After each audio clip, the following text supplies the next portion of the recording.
دا چې بیا قبر له ورشي بیا پته ولګي چې تا دغه بدن ضایع کړی دی که دې نه دی ضایع کړی. یو ساعت دا فکر وهل دی دې لکه ته چې 100 رکاته نفل وکړي، د ریا دپاره کوي، د نامه دپاره کوي، له خلکو څخه د نفي د حاصلولو دپاره کوي. علامه ابن قیم رحمت الله علیه لیکي چې 10 شیان د 10 شیانو بغیر دا ضایع سول. په هغو کې اول علم بغیر د عمل څخه دا علم ضایع سو. دویم عمل بغیر د اخلاص ضایع سو. چې یو سړی عمل هم کوي، لمونځ کوي، خیراتونه کوي، صدقې کوي، اخلاص نه یې کوي، نو دا صدقه ضایع سوه که نه سوه؟ هغه مال چې بغیر د الله په لار کې ولګېږي، بغیر د الله د رضا خرڅ سي، دغه مال ضایع سو. علامه ابن قیم رحمت الله علیه فرمایي هغه زړه چې د الله پاک محبت نه یې کوي، دا زړه ضایع سو. هغه بدن چې د الله پاک په اطاعت کې نشي استعمال، دا بدن ضایع سو. دا چې بیا قبر له ورشي بیا پته ولګي چې تا دغه بدن ضایع کړی دی که دې نه دی ضایع کړی. علامه ابن قیم فرمایي کوم سړی چې دا دعوه لري چې زما د الله پاک سره محبت دی لیکن د الله پاک بندګي نه کوي، دا دعوه د ضایع بې معنا. چې دعوه د دې خبرې لري چې زما د الله پاک سره محبت دی لیکن د الله پاک اطاعت او بندګي نه کوي، دا دعوه ضایع ده. او علامه ابن قیم رحمت الله علیه لیکي چې یو سړی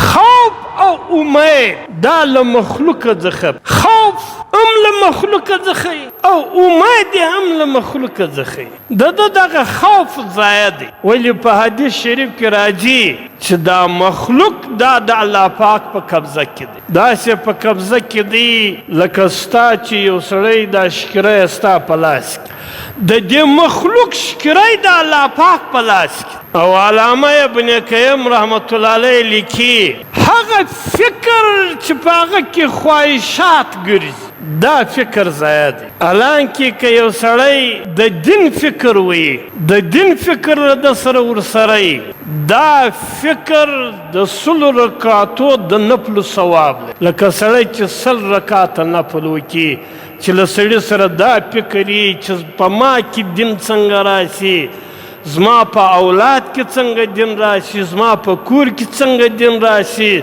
زما په کلي او په محله کې څنګه دین راشي، د خلکو زندگی د الله د حکم مطابق وګرځېږي. که دا فکر سړی وي یو ساعت دا فکر وهل دی دې لکه ته چې 100 رکاته نفل وکړي، دا فکر قیمتي شی دی که نه؟ لیکن د کوم سړي په فکر کې چې خواهشات ګرځي چې دا خواهش به څنګه پوره کوم، دا خواهش به څنګه پوره کوم، علامه ابن قیم رحمت الله علیه فرمایي چې دا فکر ضایع سو. بل هغه خدمت چې هغه تا و رب ته نه کې ورنږدې، دا خدمت د الله د مخلوق کول، د الله د مخلوق ضرورتونه ورپوره کول، دا خدمت دی که نه؟ او دا د الله پاک ته انسان ورنږدې کوي. لیکن چې یو سړی خدمت کوي او د الله پاک قرب نه کې حاصل، د ریا دپاره کوي، د نامه دپاره کوي، له خلکو څخه د نفي د حاصلولو دپاره کوي،